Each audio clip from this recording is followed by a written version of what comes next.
ang Sari-Sari, ang Catholic Mass Media Awards Special Citation Awardee para sa pinakamagaling na palatuntunang pang-edukasyon sa radyo. Dito sa Radyo Katipunan, 87.9 FM.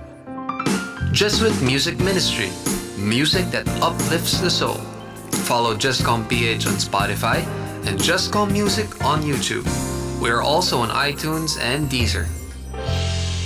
Radyo Katipunan, 87.9 FM. Are you feeling sore? We can make that better.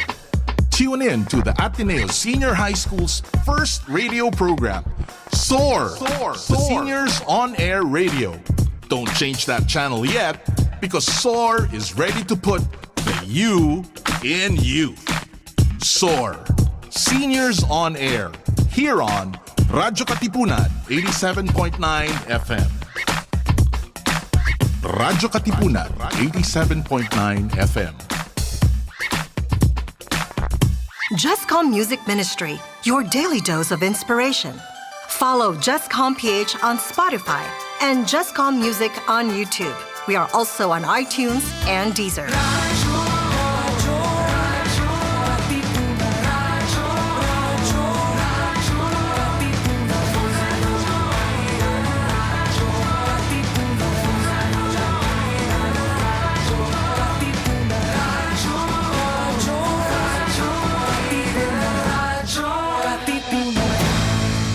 Radyo Katipunan, 87.9 FM. Radyo, radyo, radyo, radyo, radyo, radyo, radyo, Katipunan. Radyo, radyo, radyo, Katipunan. Radyo, radyo, radyo, Katipunan. Radyo, radyo, Katipunan. Radyo, Katipunan. Lamig, init, ulan, hangin, kumakalingang kalikasan. Ating alagaan at ingatan. Kumusta na ang ating kalikasan? Pag-usapan natin ang kalagayan ng mundo at kung paano tayo makatutulong sa pagkalinga sa ating tahanan. Kasama sina Father J.M. Manzano ng Kapisanan ni Jesus at si Dr. Abencio V. Roton. Ito ang Tatak Kalikasan sa Radyo Katipunan 87.9 FM. To listen to music that uplifts the soul, follow JustCom PH on Spotify and JustCom Music on YouTube. Our music is also available on iTunes and Deezer. Coming up next, New Wave on Radyo Katipunan 87.9 FM.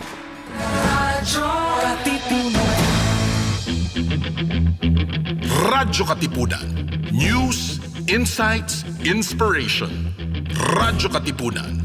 Down from the hill and down to the world. Radyo Katipunan. The voice of the Blue Eagle. Radyo, radyo, radyo, radyo, radyo, radyo, radyo, Katipunan. Radyo Katipunan. Radyo Katipunan. Radyo, radyo, radyo, Katipunan. Radyo, radyo, radyo, Katipunan. Voice of the Blue Eagle, kami di mapipigil sa pagbabalitang tumpak at tama. Buhay Atenista, sa loob sa labas ng eskwela, ating ibibida lahat ng eskwela. Radyo, radyo, radyo, Katipunan. Radyo, radyo, radyo, Katipunan. Radyo, Katipunan. Radyo, Katipunan. Kawal ni Ignacio, Katipunero sugod, todo sa kayon, tulong at tulong. Lipat na Blue Eagle, galing giting nagigil. Blue and white, one big fight. Radyo, radyo, radyo, Katipunan. Radyo, radyo, radyo, Katipunan. Radyo, Katipunan. Radyo, Katipunan. Radyo, radyo, radyo, Katipunan. Radyo,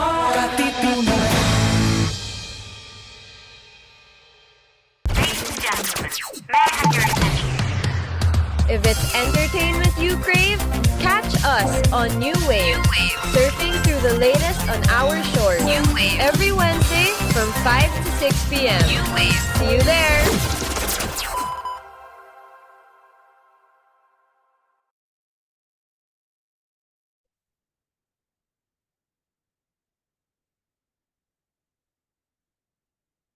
Hello, everyone. Good afternoon. Coming to you live on Radyo Katipunan 87.9 FM via Zoom. I'm Max, and when it comes to what's happening, I'll serve you the facts. So please take this next hour to sit back and relax because this is New Wave. So hello, everyone. How have you been? It's been a bit stormy, so stay safe. The Wi-Fi, as always, we will push through. We will carry on.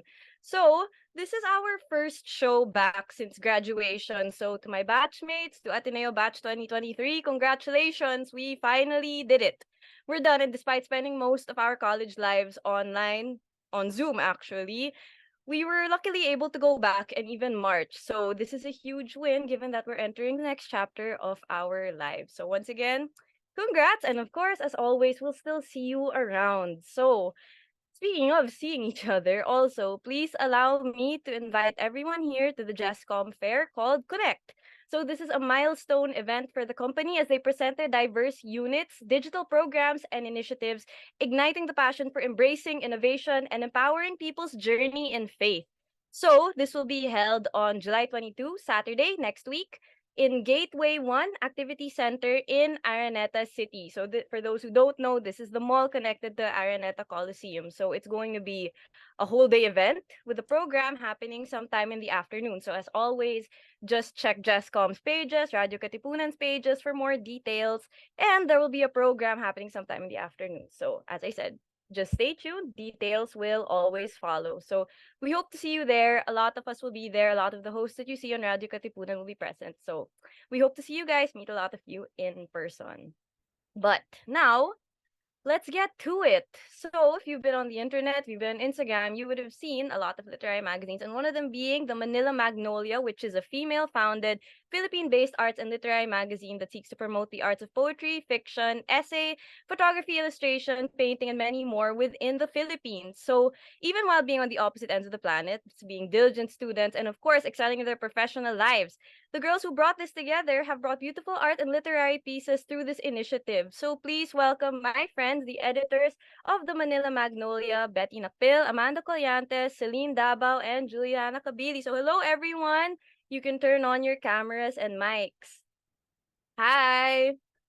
Hi. Hi, everyone. Hi, it's nice to see you all. So you don't need to answer this, but for those who want to, how have you all been, especially like the past few weeks and with the release of the literary magazine, of course?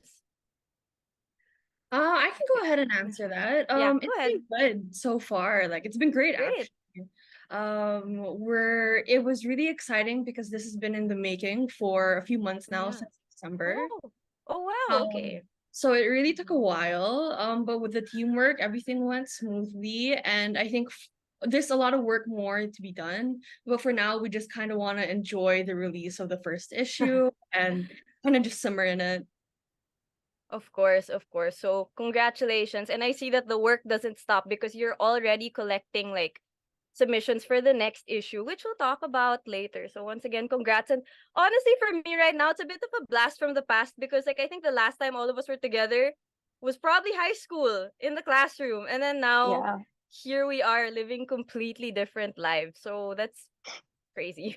Okay, so of course, at the very beginning, someone else can answer. How did the Manila Magnolia start? Like, where did the idea come from, and how did it all come together last December? It's something that me and Betty discussed before, but Yeah. it was something that she was really passionate about and interested in. Mm-hmm. But I wasn't really sure how it was gonna come together. It just happened really organically over the past couple of months. And I was really surprised with the influx of submissions that we got from all over the world. It was really Oh wow. interesting to Yeah. see all of these different kinds of pieces and different mediums that people wanted Mm-hmm. to submit to our magazine, and to see it Yeah. come to life over the past couple of months has been really amazing. Yeah, exactly. And wow, from all over the world. That's pretty cool. So, how did the team get together? Since you said like it started with you and Betty, both of you are the editors in chief, and then of course you have other members on along the team. So, how did you guys assemble? I can answer that. So Go I guess ahead. on my part, I was very generously invited by Betty and Celine to get on the team and kind of help them also when it came to I guess compiling the submissions and Yeah. going through everything that was submitted to us. No, so I think it was also a really fun and exciting experience because we all know each other from high school, but we all ended up going to different universities. Some of us staying Yeah. in the Philippines, Mhm. and some of us going abroad. No, so I think also like what Celine was saying, right? Like it was something that kind of developed quite organically, because even when we were in high school, I think this group of us, we were all really interested in literature and in Yes, writing. you were. Yeah, so in a Yeah. lot of ways, because we also had electives in our high school, right? Yeah. And I think at certain points, all of us ended up taking some iteration of like a creative writing class. And I think in that way, even after all of these years and after all of our different experiences, where we ended up studying, no, this shared interest that we all had in literature still and in arts was something that really kind of allowed us to come together and really work on this project as a unit. Mhm. Nice. I'm pretty sure majority of my book recommendations and poetry recommendations in high school came from the four of you. So like actually seeing you guys put this together, it was so on brand. It was like, yeah, of course. And it's nice to see the ideas leave the group chat, diba? So Yeah, out of definitely. right. So out of Yeah. curiosity, how did the publication get its name? Like the Manila Magnolia. I guess I can answer that All because I right. named it. Mhm. Initially, when I was looking at names, Mhm. typically the literary journals or reviews are named after a location. So the first name that came to mind was the Metro Mhm. Manila Review, because other names were already Yeah. taken. Okay. But I felt like maybe it could have had more of a personal touch. And so I decided to name it the Manila Magnolia. One, because I'm from Manila, so that felt very personal to me. And then also because the first poem I ever wrote, and I'm not really much of a poet, but the first poem I ever wrote for school Yeah. was about a magnolia. So Oh, I okay. thought that was, um, I thought that was a nice touch. And again, it was very personal to me, so I maybe not a lot of people can relate to it, but I think that's the beauty of every literary journal is that each have a unique name and backstory, and so For yeah. sure. For sure. Hey, great. So now I know that all of you have very different roles within the publication. So please tell us a little bit about it. Let's start with Jewel. You're the essays editor. So please tell us what you do. So basically we get submissions all the time. Mostly poetry, honestly, but I'm in charge of reading, editing, and approving Mm-hmm. that nonfiction part of our publication. I see. That's cool. So you've been in New York for the past year. How was it like Yeah. meeting up with meeting up with the girls, the time differences and Oh all of wow. that? I'm sure that was a challenge to balance. Well, it wasn't exactly a Mm-hmm. challenge. I would That's get good. these DMs at like while I was going out in New York at like 10 p.m. and I was like, someone would be like, "Can someone read this? Let's go Mm-hmm. through this. I don't know if we should I don't know if we should approve this." And it wasn't exactly a challenge. I mean, I would Yeah. respond maybe like a few hours later, and I don't think that would be a problem. I hope it Yeah. wasn't, you guys. I'm sorry if it would, but yeah, I'm really excited to be back. I just got back last month, and yeah, I saw you guys already. I mean, Yeah. Betty and Max. I've yet to see Celine and Amanda in person yet, but I'm looking forward to getting together now that I'm back here. Yeah. That's the next plan that'll leave the group chat. So we'll go in order. Amanda, since you are the editor of visual arts? Yes, visual arts and translations. Yeah. So I'm mostly in charge of, I guess, going through submissions that are written in Filipino, Yeah. Yeah. and then also taking a look at visual arts. So that includes Mm-hmm. illustrations, paintings, and the like, right? But when it comes to visual arts, like I have to admit, I get a lot of input also from the rest of the team, Mm-hmm. just because art in itself is so, or I guess a medium like visual arts, no, it can speak to so many different people, and it's nice to be able to ask the rest of the team what they Yeah. think. Because also I think when we get our the submissions for visual arts, it's always like a nice those are always nice portions now when you're going through the actual Yeah. publication, no? Because we get so much or we get so many submissions that are written work, right? So when it comes to the visual arts, it's nice also to see if we can find things that kind of tie into like a common theme, I guess, or something that can Okay. the work to be more cohesive. So it's nice to get input from the rest of the team. So it makes it more collaborative as well. Mhm. That's great. That's great. So next up, Celine. Hello. So Hi. yes, I am the fiction editor, Fiction. which essentially means going through the short stories that people send in. But Jewel is right, we do get mostly poetry. So I am asking anyone out there who has very incisive, very compelling short stories, please send them, and we would really love to hear from you. We would really love to have your work featured in our magazine. But again, because we are a very small team, we do tend to kind of ask each other for feedback, for opinions and advice in a as time goes on and as we want to see where this particular piece would fit in the magazine, if there's something about it that we could tweak a little bit, or if we could save it for futures Okay. like copy. So it's a very collaborative process, as my teammates are saying. Yeah. So to the creative writing majors who were in my DMs after we put up the promo, if you guys are here right now, you can ask your questions now since I heard a lot interested in fiction. So last but definitely not the least, poetry. Betty, tell us how it is, especially since they said this is where most of the submissions go. Yeah, so I get the vast majority of the submissions.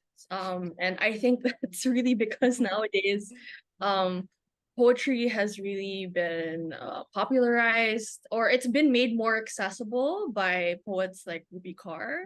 And I think that our generation has a very deep interest in expressing themselves through poetry, which is really great. But at the same time, it's hard to kind of go through sift through all the poetry myself. And I'm poetry because my team, although they edit the other genres, are also very well read in poetry. So although I have the title of poetry editor, I feel like I share the title with the rest of the team. And again, it's a very lean team, so we rely on each other, I think, for most of the processes. Again, I don't know how it works at other journals or magazines, but that's how we do things.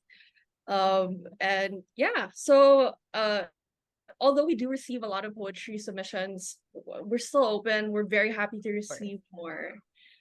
So if anyone's watching this and wants to submit, we don't accept all submissions, but we still enjoy reading them. So it's for us, it's a pleasure.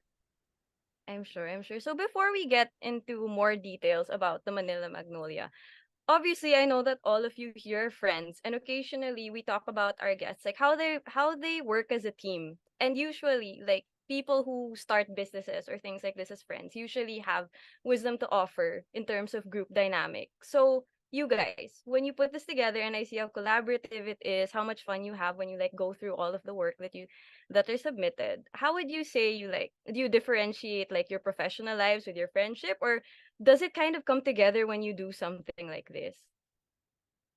So anyone can answer, especially if you've had an experience with this. Since I remember, like in high school, we would like group edit and stuff. So would it be similar to that? Maybe you can use that as a springboard. So anyone who wants to answer. Yeah. Go ahead. So I'd say that maybe we should be separating our professional and our professional lives and our personal lives more, but I think it works to our benefit that we're already friends. Because we do keep things casual, but at the same time, I think we're very constructive with each other, because we're already friends, and I think we're not afraid to speak. We don't share the same opinions in all of the submissions, and I think it helps a lot that we can challenge each other, but in a way that's still friendly, if that makes sense. Oh, okay. Of course, because it's hard to. Of course, you don't yes man each other. So Celine, were you going to add something? I saw you unmute. Oh yeah. I think Betty is right. Like there are times we disagree, for example, on whether this certain piece should be included or not, but we're always able to have very open, very constructive discussions, and we ensure that everybody's opinion is still valued, and we try to see other people's perspectives also. I think that's an important reason why we're able to maintain this high quality of work within our collection of submissions also. So we try to ensure that everybody's opinion is valued, and that at the end of the day we are putting out the best work possible that really reflects all of our values. All right. Would anyone else like to add anything? I just want to add something. Sure. Yes, I'd want to say that our being online, I guess, is also such a gift, especially given that we were able to kind of start this project now with us all So being true. in different areas, right? And not really meeting up as readily just because of, still some slight apprehensions because of the pandemic now.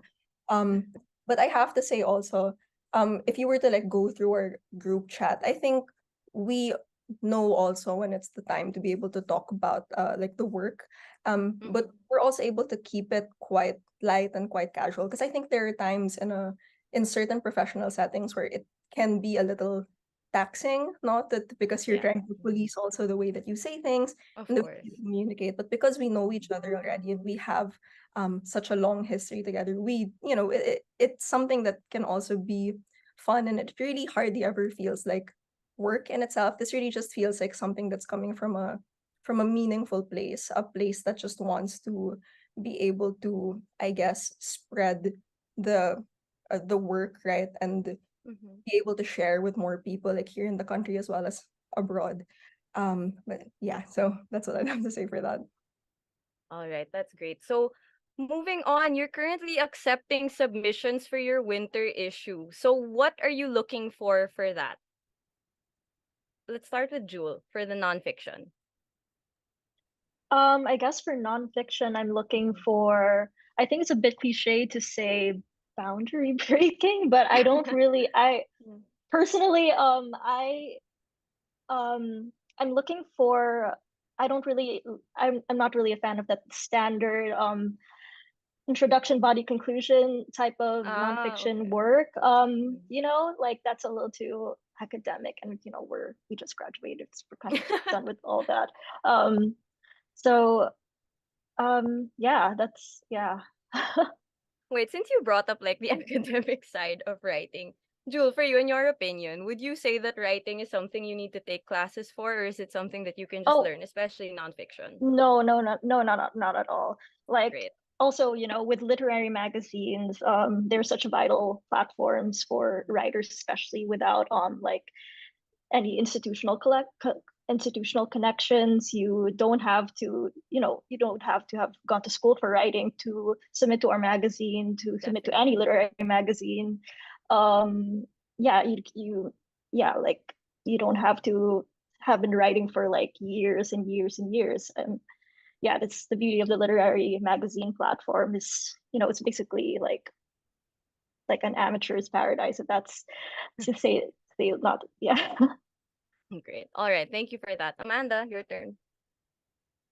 I think when it comes to, I guess, what we're kind of looking for, if there's even something specific, I guess, that we're looking for this next submission, because I think when we go through the work, we, like as a group, we like when we can tell that something is a little bit more, I guess, experimental, something that, because I think there are times when you go through work or you read something that somebody's written, and there may be some sort of indication when they're trying to play into something that's been done before. So when somebody is really writing from a place that is sincere, no, that is, I guess, very specific also to them, and let's say their experiences and their own perspectives and their style, it's something that resonates a little bit more with readers, and it's something that I guess we as a team really appreciate, and that's something that, or when we come across work like that, I think we become more inclined to share that, with the rest of the public who's going to come across our publication. Yeah.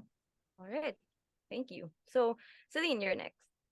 All right. So again, this is one of the areas of submission that I'm really excited about, and I really hope that will like seriously consider like submitting more of their works. But for me personally, what I think would make it more compelling is if you are able to blur the line between poetry and prose, because I think that I think there's this tendency to think that very like dreamy and very like romantic language is not normally like reserved for poetry, or there's a certain air of like mystery that you maintain in poetry that you can't translate to short stories, which I don't think is the case at all. I think that short stories give you more room to kind of extrapolate on ideas and to really build up this theme throughout the entire piece that you have more space for, which you wouldn't necessarily have in poetry. So it's a different exercise also. And it can be a little bit intimidating. I know it's not as accessible as course. poetry, but I think that if you are able to come up with a story that we're not necessarily looking for any specific themes or anything like that, it's more of just we would like to see very like elegant writing style and your ability to kind of deeply immerse us in the lives of your characters in a medium that isn't very long at all, but you're able to still provide like very incisive commentary on the human experience and things like that. I think that would be really interesting for today's writers to take on and to showcase in their short stories. Since you're in charge of short stories, is there a word limit or length that you're looking for? Betty, correct me if I'm wrong, but how many? It's like 2 or 3 pages, right? What was that again? I think for I think it's about 1,400 words. 1,400 words. Yeah. Yeah. So Okay. we do have a strict limit, but I'm sure you guys can handle it. Of course, of course. So Betty. What we're looking for with poetry, again, as some of my editors have already said, we want to look for work that kind of challenges the dimensions of the genres that we're looking for.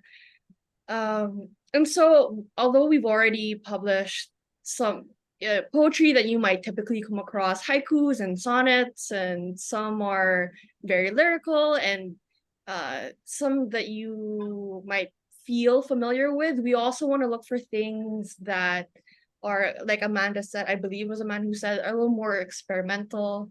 And also, although we accept submissions from all over the world, and we're very happy, we get really excited, when we get a submission from South Africa or Australia. I like poems that have a touch of where you come from. So for Filipino readers, I think that that tends to read very personal. It's very evident to me when, like Celine said, something is genuine. So that's typically what I'm looking for as a poetry editor. Great. Okay, so everyone should have taken notes about what they want to see and stuff in order to submit. So, Theo, please put the poster on screen. Please invite people to submit for your winter issue.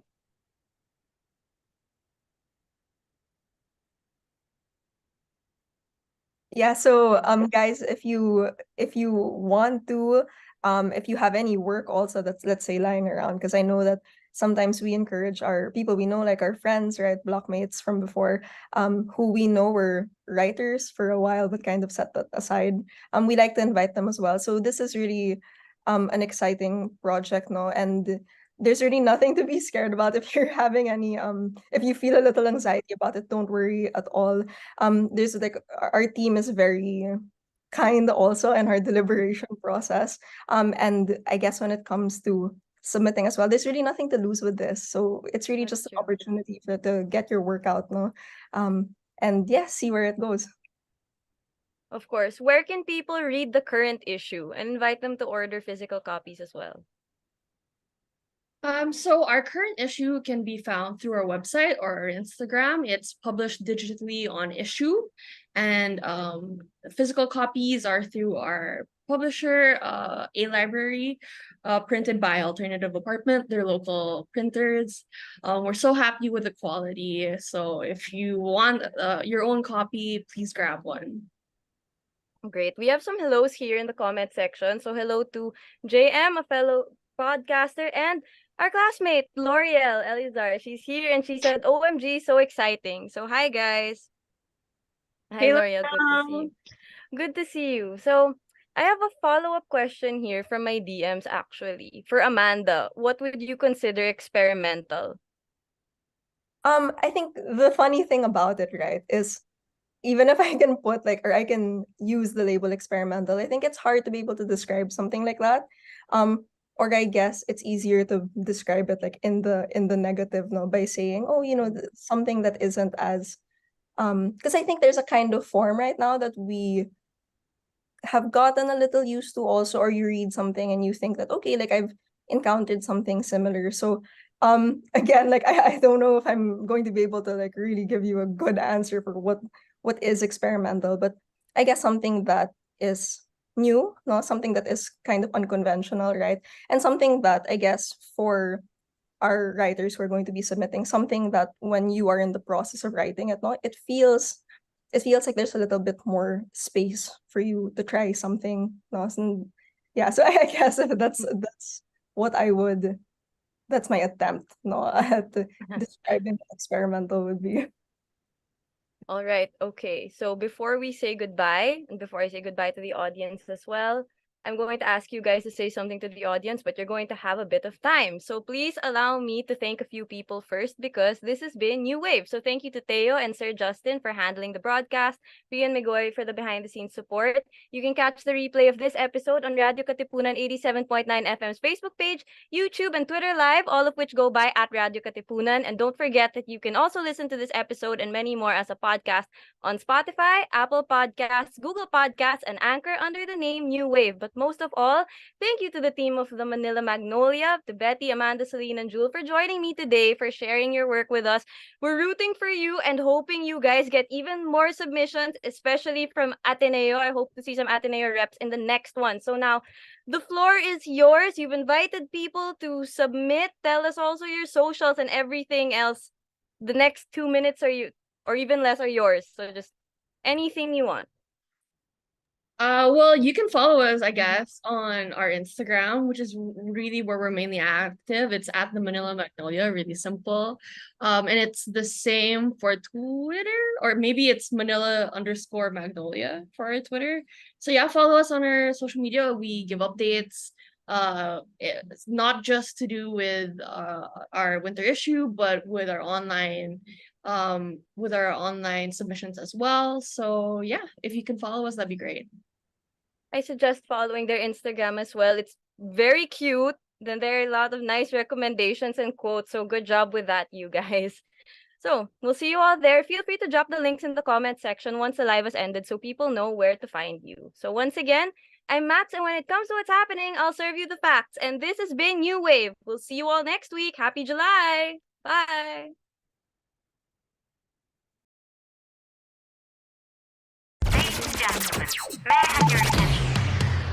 If it's entertainment you crave, catch us on New Wave.